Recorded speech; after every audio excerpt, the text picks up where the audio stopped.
Bible, please open your Bible with me on the book of Exodus, chapter 15, verse 22 to 25. Exodus chapter 15, verse 22 to 25. Na inagingon sa ako, ama. Or, by the way, basta matingala mo, Bisaya ko ba?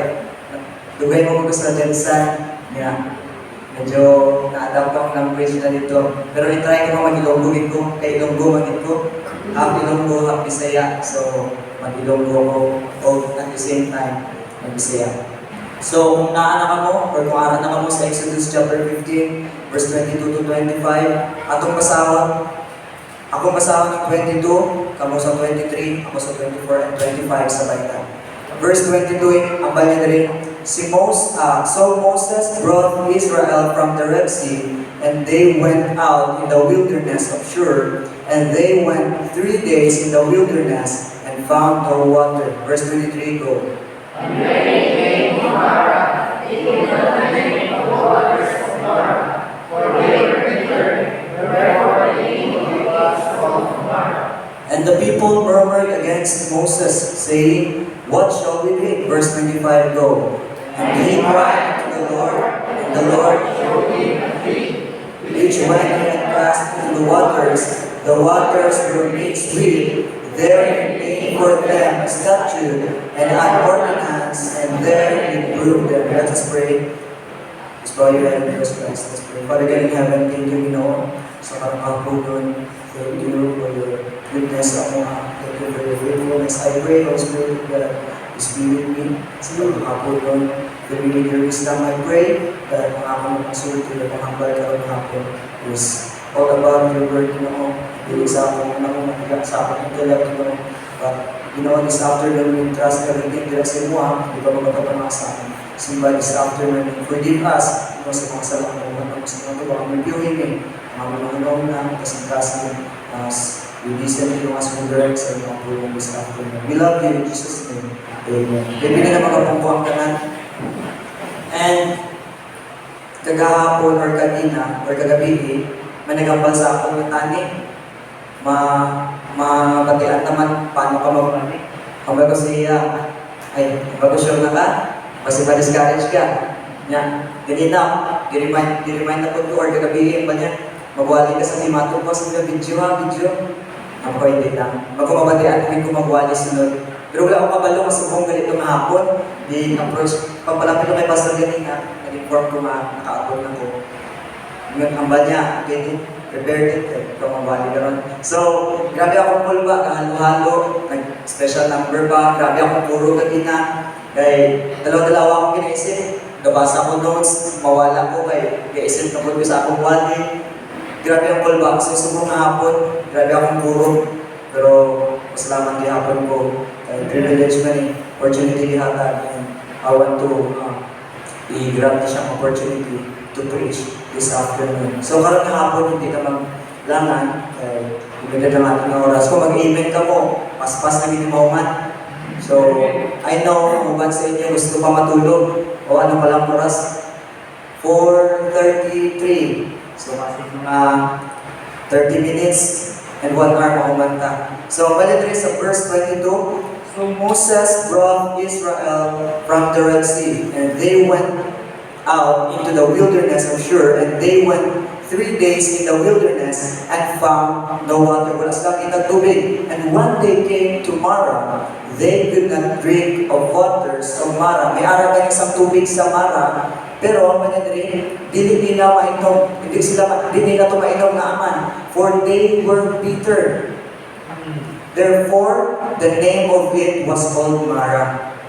Banyan sa verse 24, and the people murmured against Moses, saying, What shall we drink? Makita nato diri mga igsoon, for niya chapter, makita nato ang gahom sa Ginoo. Kung diin ipakita sa Ginoo ang iyang gahom dito sa katawhan sa Israel. Kung asa gigamit si Moses, ipakita sa Ginoo ang iyang gahom, pinali kay Moses. Sa unang pagtawag kay Moses, damo pa kayo rason si Moses.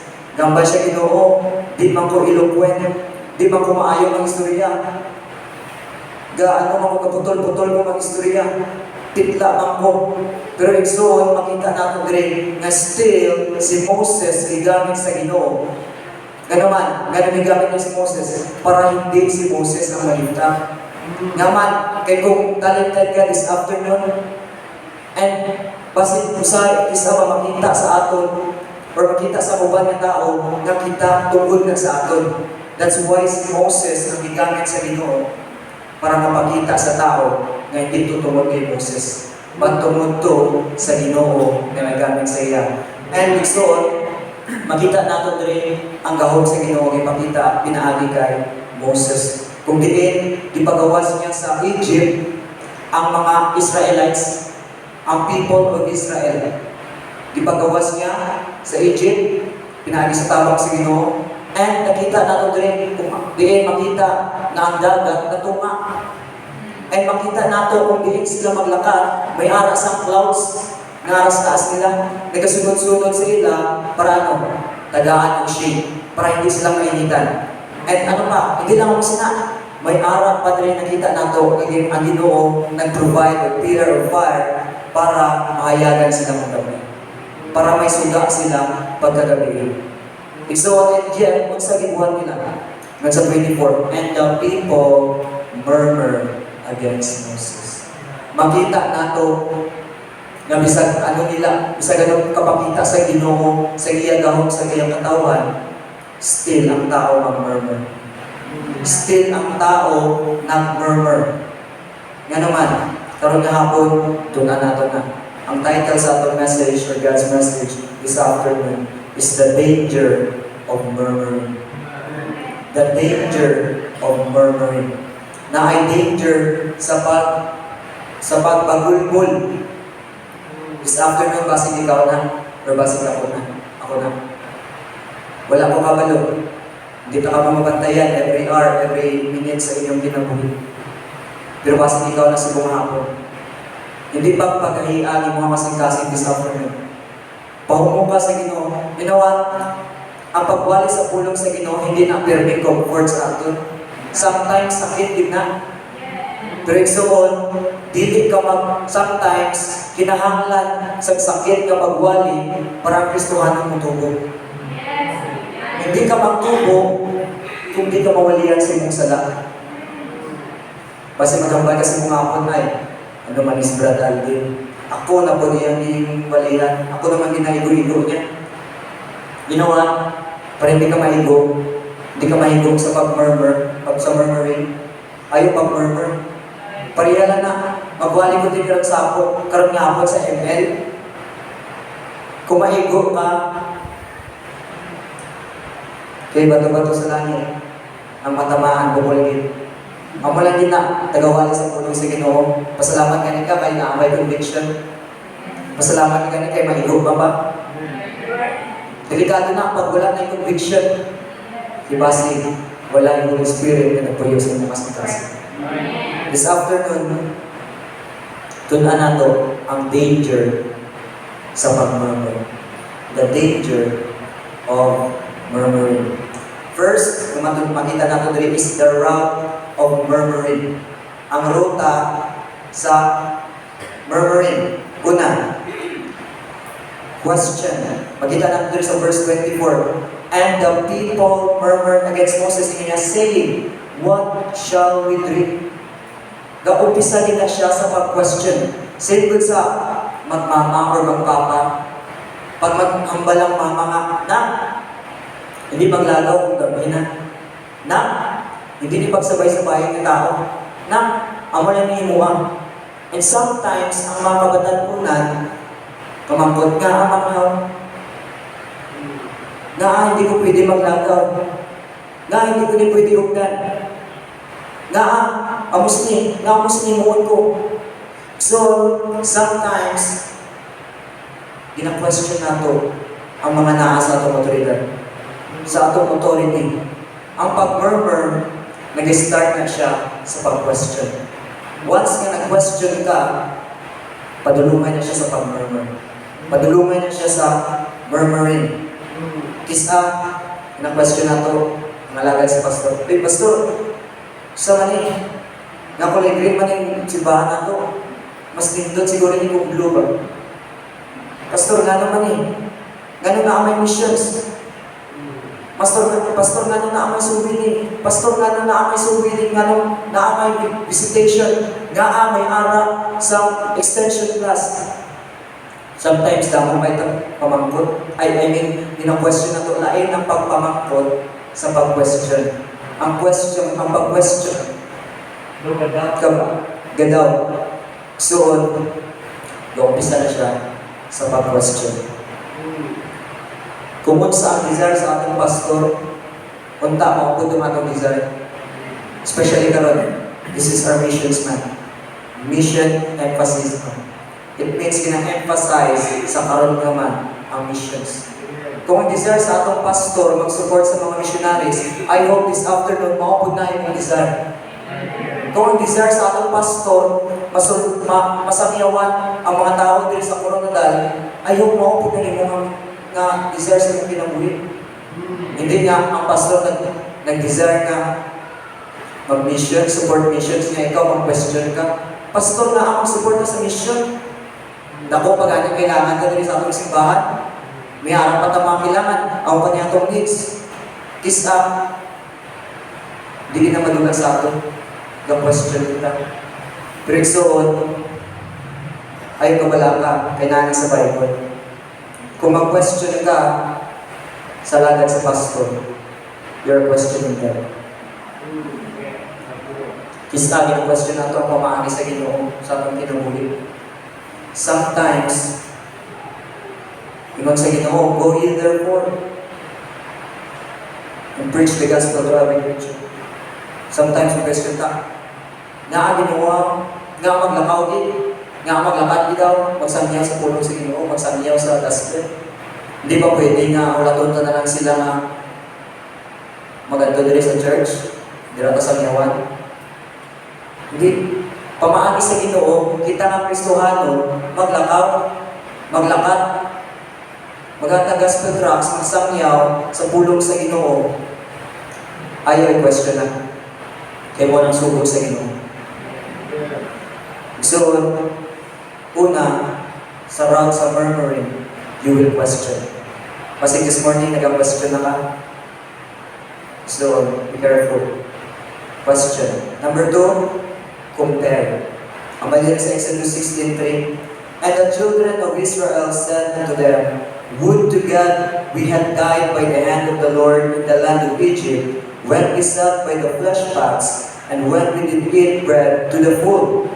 For ye have brought us forth into this wilderness to kill this whole assembly with hunger. Mga ito, ang Israelites rin, ang children of Israel, na gano'n na kayo, i-compare na niya, ang ba niya kay Moses, Moses, mas maayo pa ka dito sa Egypt mo.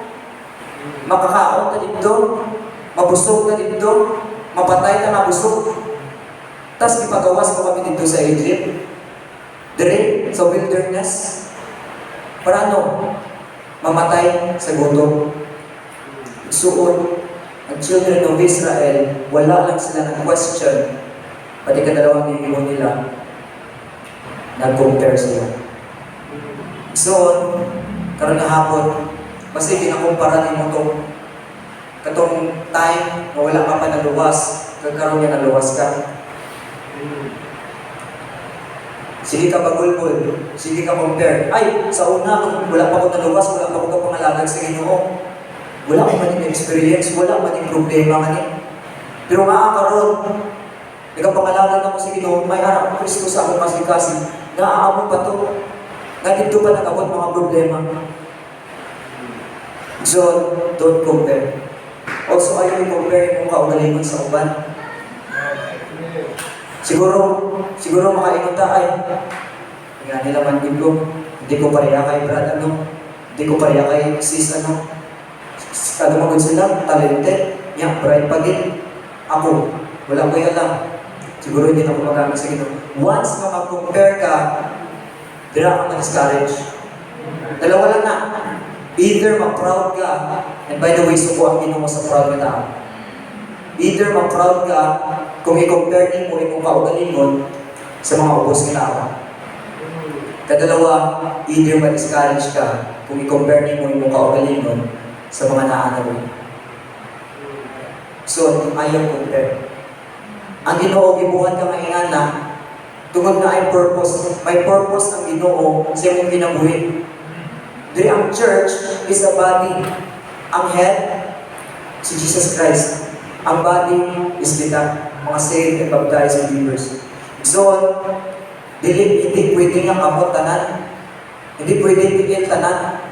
Hindi pwede mata tanan. Hindi pwede ba tanan. Kaya basig tao na sa marites diri sa aton kung puro ba na.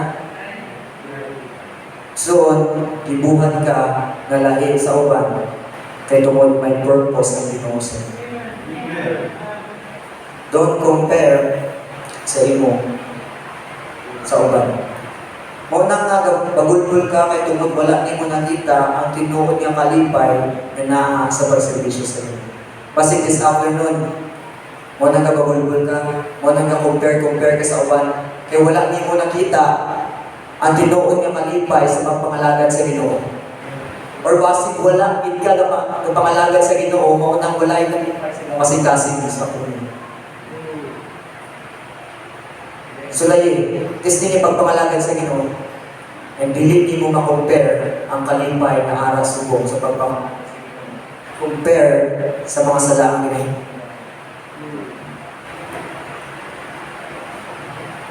Una, you will question God.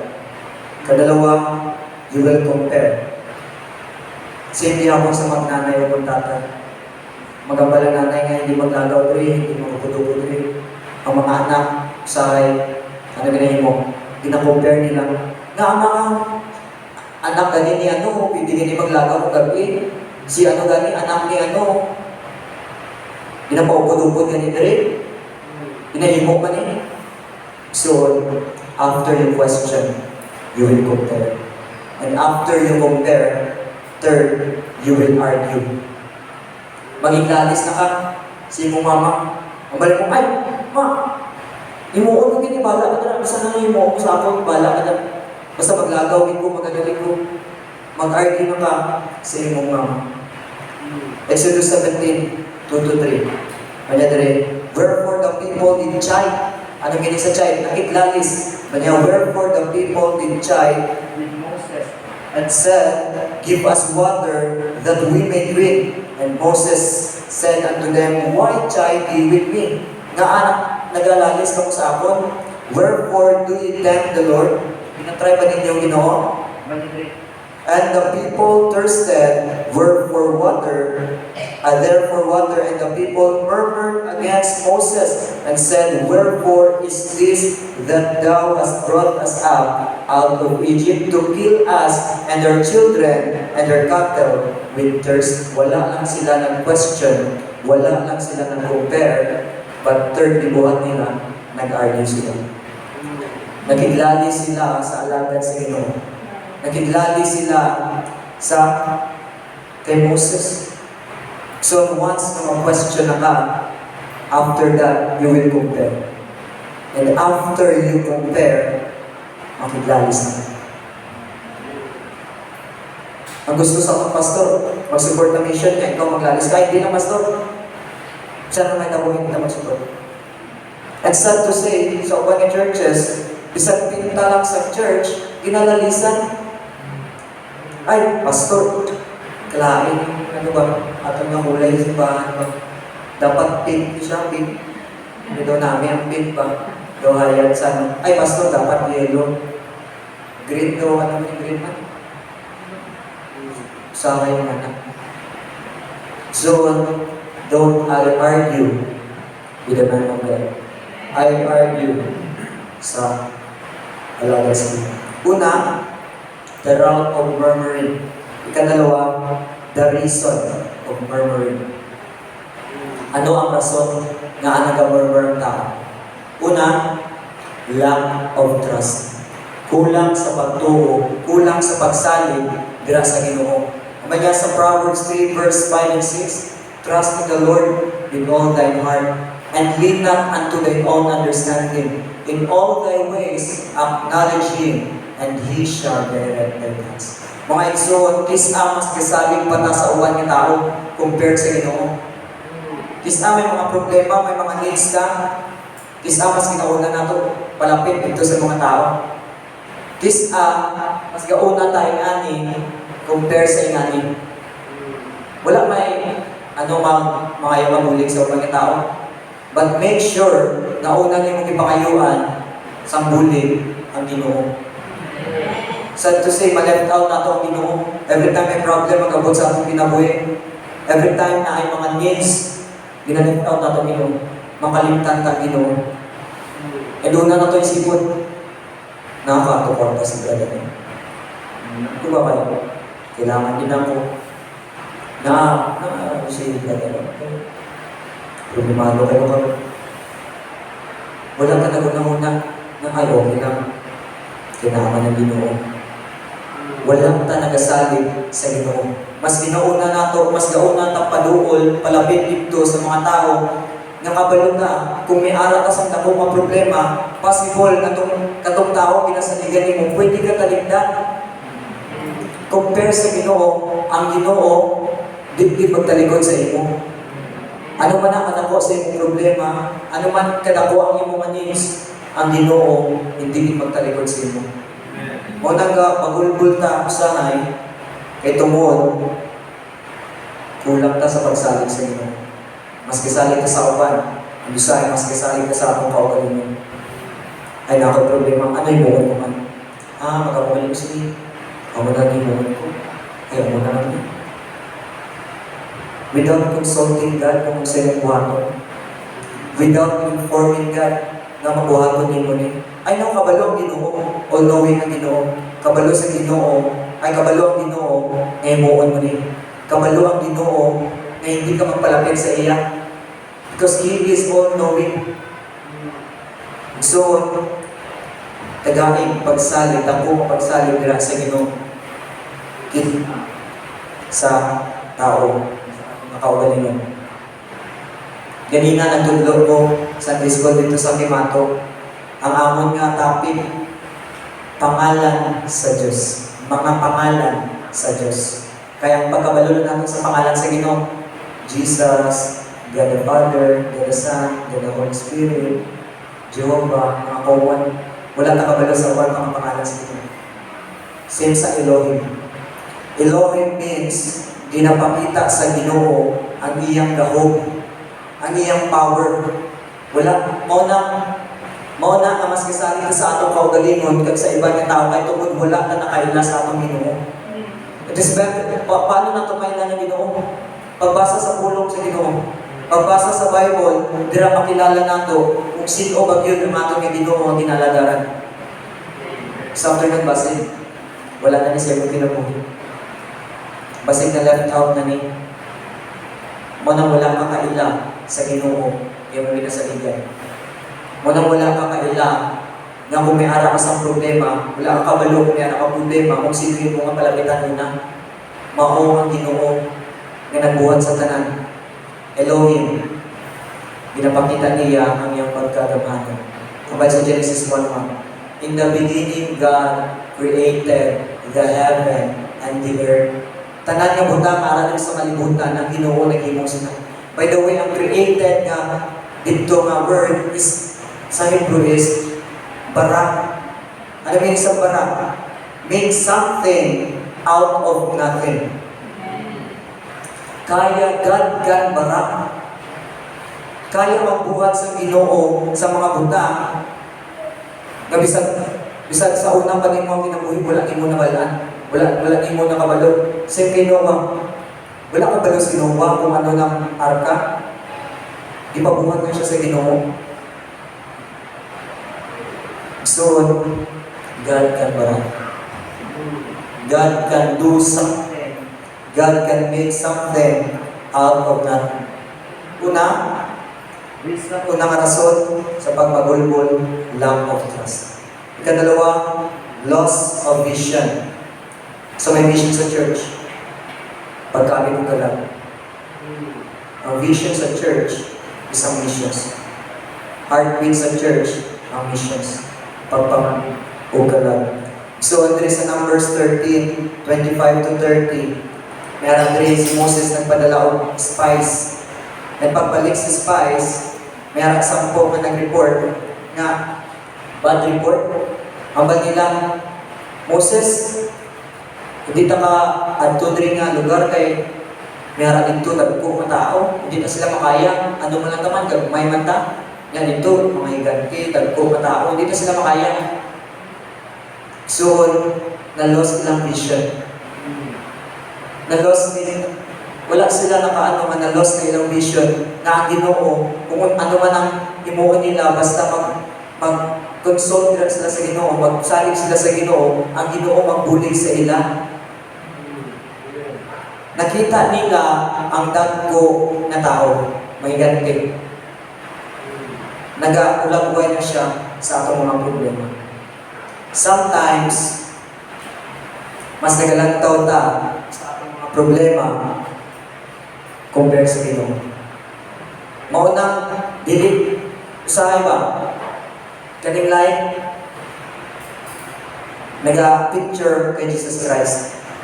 And atong shadow, ang atong shadow naga-picture out sa atong problem. Sometimes, ang atong nga vision wala sa Ginoo, nakatalikod ta sa Ginoo. That's why ang shadow atong makita. Once nga magtalikod ka dire sa light, shadow yung makita. Problem yung makita. Pero so, once nga maglantaw ka dira sa Ginoo, di mo makita ang shadow. Kaya sa likod, hindi mo makita ang problema nga man nag-focus ka kay Jesus Christ. Hindi maglantaw sa problema. Lantaw sa Ginoo. Walay dako ang problema sa atong dako nga Ginoo. Siguro makahambal ta, ay Brad, dako kayo ang problema. Hindi mo masagot. Siguro magpuntahan niyo sa pagsimba. So, ay lantaw sa iyong problema. Lantaw sa Ginoo. Usahay galantaw ta sa ubang tao. Usahay nagababulbul ta. Kaya nagalantaw ta sa gawain ng Kristubangan. Galantaw ta sa ubang ng tao. Ay, si Rogan, nga ginahimo niya nga ginahimo niya ng kasalaan. Tapos kung palapit kay Pastor, ay Pastor, punta ako sa iba, Pastor. Hindi ako magsimba. Ako lang magyapon. Hindi na chismis ko rin. Ako lang magyapon. Naresisis ano ko. Si Brad ano ko. Ginahimo niya gyapon. Hindi na sala. So, ay lantaw sa ubang ng tao. Lantaw sa Ginoo. Yung sa Hebrews chapter 12. Hebrews chapter 12. Verse 2. We are looking unto Jesus, the author and finisher of our faith. Wala siya naghambal rin. Lantaw sa imong bisig Kristohanon. Lantaw sa imong pastor. Lantaw sa gawain ng Kristobangan. Ang ba niya, looking unto Jesus. Na story, isa ka member sa church. Nagpalapit siya sa iyang pastor. Ang ba niya, Pastor, hindi ko na makaya, Pastor. Tanan ko makita dito sa simbahan. Naging tanan na member dito sa simbahan. Sige, himong sala. Pastor, hindi naging ko. Ang tanda ko. Mabal siya si Pastor. Brad, bago ka magaling, bago ka mag-untad sa pagsimba, meron ko kayo mo sa imo. Tanin mo ko mo. Niya, bayan, ang Pastor, mahalin na lang ito, may pahimong ka pagit sa akon. Ang bayan sa Pastor, kuha into baso, puna sa tubig. Kuha siya sa tubig na baso, napuno sa tubig, malapit siya kay Pastor. Pastor, ano man yung muho ko diri? Puno-puno niyo, maula-ula, ano diri ganon? Sa Pastor. Libot diri sa simbahan, mga kalima. Dapat wala ay mayabong na tubig. Dapat wala ay maula na tubig bisan gamay. Banyan. Mula ng Pastor, makalin ang tubig sa bawang. Gagawin sila. Tulog siya. 1, 2, 3, 4, 5. Pagkabot ka kay pastor, tapos na. Wala, may naula, bisan 1 drop lang, bisan gamay, wala din. Mani pastor, very good. Banyan. Kay Brad, while nagalibot ka dito sa simbahan, nakita mo ba nga si Brad ginachismisan kanina? Ya Brad, while nagatuyo ka dito sa simbahan, nakita ba din mo si ginabuhan niya niya, ginahimok niya niya? Banyan, pastor, wala ba kayo? Focus kayo sa, kaya para hindi maulang. Focus kayo sa baso, mapuno sa tubig. Kaya para hindi maulang. Saan mo ba natin ito? Ang baso na mayroong tubig, nag-picture of kay Jesus Christ. Once na mag-focus ka kay Jesus Christ sa paglakaw na ito everyday sa among kinabuhi, hindi mo makita ng uban nila. Siguro may iman sila ginahimo, pero once na mag-focus ka nila kay Jesus Christ, hindi ka ma-discourage sa uban. Focus sa Ginoo ayaw sa uban ng tao. Loss of vision. Third, last of ease. Awagin man ang kita, as tao, kanimunod nato, gusto gid sang dali, gusto sang easy ba, gusto sang tawhay. So, wala nang promisa sa ngayahay ng kinabuhi. Kisa gabagulbul kita nga, ay, suluhin din naman kakapoy, sige lakat na. Masaka pa dito sa after ang kubo. Di ba yung kasama ang tricycle, malakat-lakat pa git. Kisama, may matulog-tulog pa dito. Kakapoy. Init-init pa git kaayo. Imbis ka paputik ko, gagamit ka nito sa mga andra para maputik ko, hindi na ako maputik. Init-init kaayo. Gabagulbul kita na aman. Kay tungod gusto naton, easy ang aton nga pagpamalagad sa Ginoo. Gusto naton ayahay kita. Pero igsuon, once nga naluwas ka, wala na promisa ang Ginoo sa imo sa ayahay nga kinabuhi. Wala siya nagambal. Okay, kay luwas naman ka, ayahay na ka. Once, okay, ay luwas naman ka, hindi na ka pabudlayan. Wala nagambal ang Ginoo sina. Ang i-promise ng Ginoo nga bisan anong kalisod sa imong kinabuhi, bisan may ara sa mga problema, magabot sa imo, ang promise sa Ginoo, hindi ayahay ang banya, hindi niya kapagpabayaan. Ngunya, ang banya ito sa Hebrews 13:5. Ang banya sa Hebrews 13:5, let your conversation be without covetousness and be content with such things as love, for He had said, sa Ginoo, I will never leave thee nor forsake thee. So, ano man ang problema, siguro may alam sa ato pinag-persecute sa iyong family. Siguro na po yung problema this afternoon.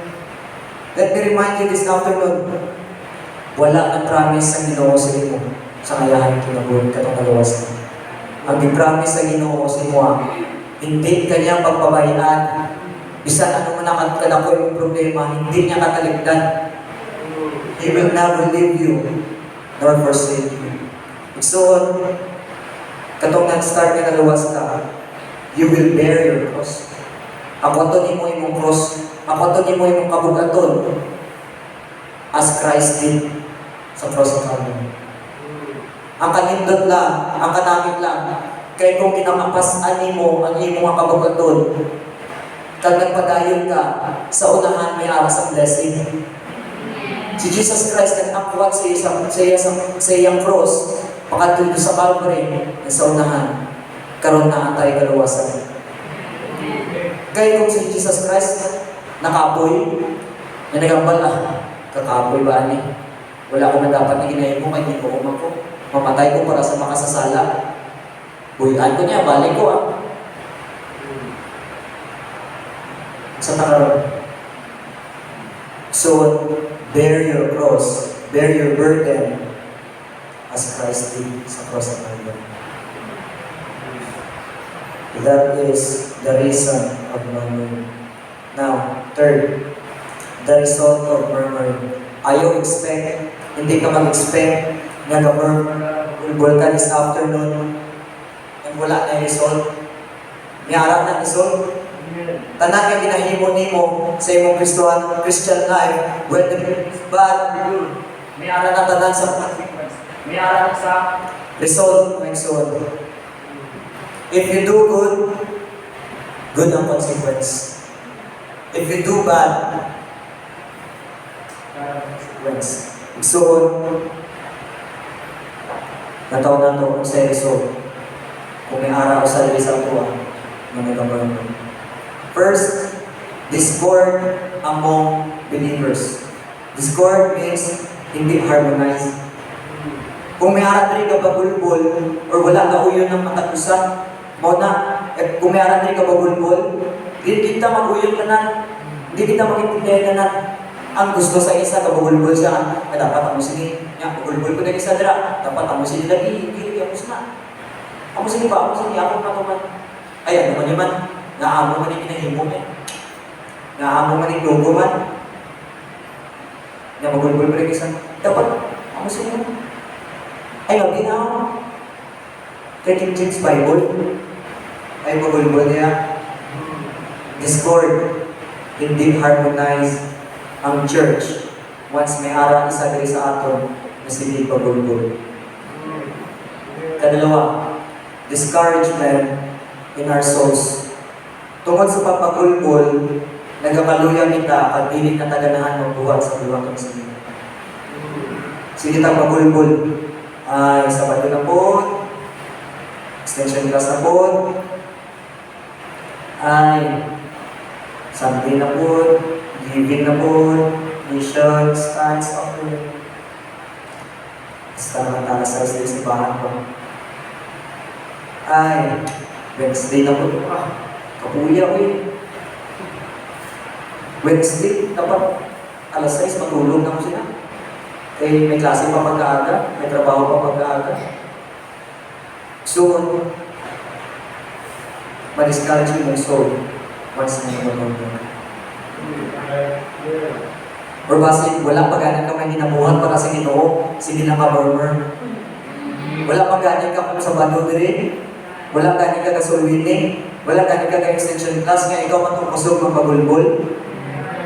Wala pang ganang ka bisan atag lang sa contracts, nga ikaw matungkusog magpagulbol. So, it will discourage your soul. Third, death to our progress. Hindi ka mag-expect na mag-grow pa spiritually kung hindi ka mag-grow. Ay, duga, mga tapos ni Brother Lima, ito siya oras na mag-isahan. 5:35. Yan, ano na oras? Ay, 4:35 na mag-isa. Subok mo, alas 5 na. Pila pa rin na ito oras, 35 minutes pa lang. Ako pa lang gusto niya, di ba? Mas. So, sige ka murmur dira, ay, dugay matapos si Alvin ha. Brother Alvin, dugay kayo matapos ang wali. Kapuli ko na ko ba eh. Ginawalan ko pa itong kinasubay-bayan ko dito ang drama ko. Ginawalan ko pa itong kinasubay-bayan ko dito nga anime. Gawlan na ito sa akot pa. Gawlan na itong mga ano ko dito. Gawlan na itong mga kahampa ko dito sa Emilo. Paparty daw kami. Sabay daw kami mag-ampang kayo, maparangkang kami. So, it will kill your progress. Tingala ka, 5 years na ka sa church, 10 years na ka sa church, pila nakakatuloy sa church, and yet walang niyapot kay progress in the Christian life.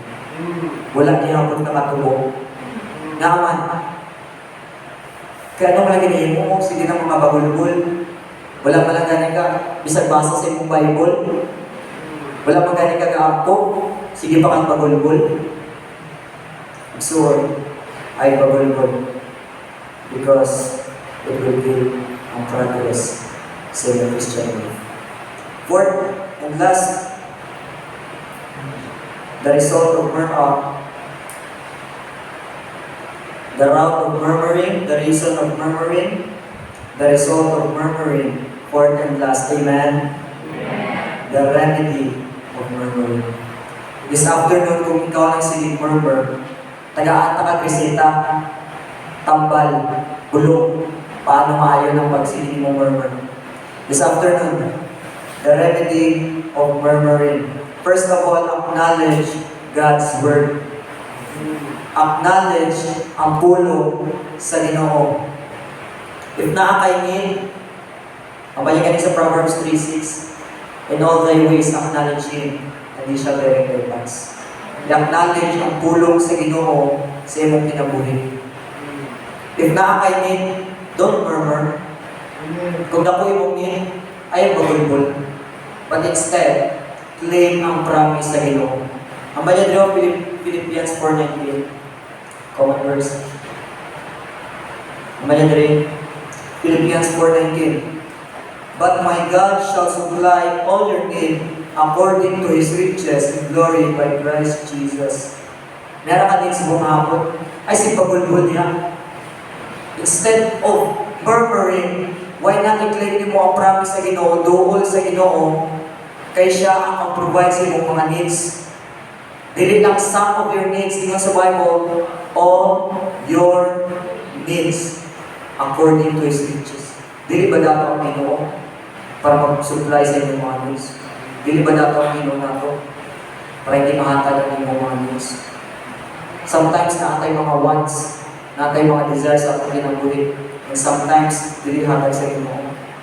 Naman, wala ba siya nag-boundary, and He shall give all your desire, and He shall give all your longings. Ang ba niya, all your needs. Kaya sometimes, ang desire natin, hindi po yun sa kabubuton sa Ginoo. Sometimes, nag-desire ka sa maliit na motibo. Lord, nag-desire ko sa kanya. Kaya once makasakyanan ko, paksuhan ko si Brad na nyo, kasi hindi motor-motor. Soon, He will not give all your desire, but He will give all your needs. So, acknowledge God's word. Kadalawa, bridle the tongue. Ano ng bridle? Mas kabayo ba? Pinabutang sa baka para makontrol yung kabayo.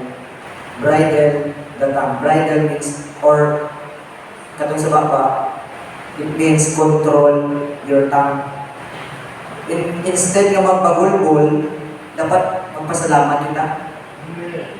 Instead nga magpagulbol, pasalamat kita. Kung wala ka namin nga mahambal, or wala ka namin nga mahambal, kung mapagulbol ng malanta, mas namin pa, or mas nindot, mas maayo pa, nga maghipos na nagta. Nagpagulbol na ka, nakasala na ka. Instead sa pagpagulbol, kung hindi ka lang magpasalamat, kung mapagulbol ka man lang magpagulbol, maghipos na lang ka. Bridle your tongue. The comparison of contentment is unthankfulness. Kabalo ka sige pagulbol ang tao. Kaya hindi siya thankful.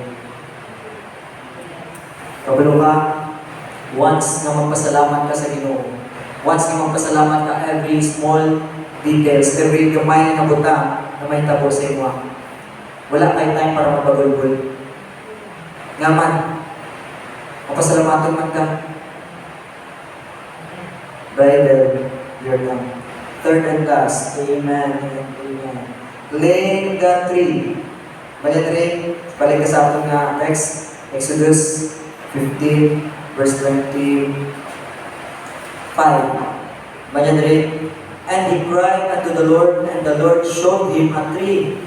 Nagipakita ang Ginoo sa iyang tree kay Moses. Ba niya, which when he had cast into the waters were made sweet. Ang tubig na mag-agi dito sa puno, kung bitter man to siya, kung pait siya, or maalat man to siya, once na mag-agi siya dito sa puno, maging tamis. Claim the tree. Whatever you face in life, though it's difficult and bitter, if you put Jesus Christ in the middle, life will become sweeter. Ano man ang kanako, kung sa man ang bitter, ang gamay tabo sa imong karnahapon, kung sa man ang kanako, ang problema, pakit man kayo anong kinabuhi. But if you put Jesus Christ sa tumaan na, life will become sweeter. Mga sometimes, mapil din natin kapait sa kinabuhi. Mga na sometimes kababulbul kita, kinain mga problema. Kay tungod, wala na itong ibutang si Jesus Christ sa tuma. Ginaput nato ang problema sa atong kinabuhi instead of putting Jesus Christ sa tuma atong problema nimo. Sige tagbagulbul, sa mani, may tabon ako sa kuha. Ano man, wala nang ibutang si Jesus Christ. Give it all kay Jesus Christ. Ihatag ka na. Kaya kung ikaw lang magsulban, anak, sa imong problema, di na masulban. Pero once nga ihatag mo na ang kapait sa kinabuhi, ang imong problema dira sa Ginoo, ang Ginoo magsulban sila. Ang balo mo, Lord, nakapag problema ka ron. Kahit kaya kinabuhi. Pero Lord, ihatag ko sila. Noon, wala na ka makabalik, di lang mo mapansin. Nagkatong problema ni mo, nasulban na. Your life will become sweeter if you give all, if you put Jesus Christ sa tumaan ng problema niyo, sa tumaan ng kapait sa imong kinabuhi. So, don't murmur. Ayaw po yun. Nagkakaitabo na sa iyong kinabuhi karon. Kaya na-purpose din. Siguro, ako yung problema karon. Kaya basi, dinarimayin ko sa Ginoo. Brad, layo pa na sa ako ba? Ay siya, layo pa na sa ako, tagaan ako ng problema. Pero may nindiman niya ako. Sometimes nakalimutan Ginoo, kung atong kinabuhi, naanata sa ispa, naanata or naanata sa ayahan ng kinabuhi. Sometimes, makalimutan ng Ginoo. Once na mag-abot sa aton ng problema, ang una natin pinahimo, pagbagulgul. So, check. I-check mo kung ano. Basta gabot na sa iyo, tulad may harap kasang sala. May harap kasang sala na ginatago sa iyo kasangkas. This afternoon, kung ikaw man yan, kung ako man yan, kung nakonflict ka sa pulong sa Ginoo, masalamat ka. Ay pangluhod, ay pangluhod. Hindi ka ang pangluhod sa Ginoo. Ay, hindi magsugod. Wala, hindi ka makakilala. Wala ka makakina-check permit. Kung ikaw na si pabulbul ka ron, nahigo ka, na-convict ka, pasalamat ka kay may harap ang conviction. Kaya kung walay conviction, basig walay salvation. Naman, walay Holy Spirit sa imo kasing-kasing na nag-convict sa imo. Or basig may harap may nag-convict, pero binabaliwala mo. Kaya hindi mo gusto magpakorek sa Ginoo. So, don't na-danger sa pagmamahal. Una, mag-question ka. Kadalawa, mag-compare na ka. Ikatulo, mag-argue na ka. So, masig nag-argue na ka, masig nag-question na ka, masig compare na ka, may remedy. Claim ka to. So, acknowledge ang pulong sa inyo. And bridle your tongue. Bridle your tongue. Control your tongue. Physical will. Let us pray. By your Holy Spirit. Alam po, naparigan ng heaven thank you sa mga pulong sila ng sa inyo kaayo. Pagpas mo, na namin ang pulong, nara ka naman rin, isa-isa lang ito.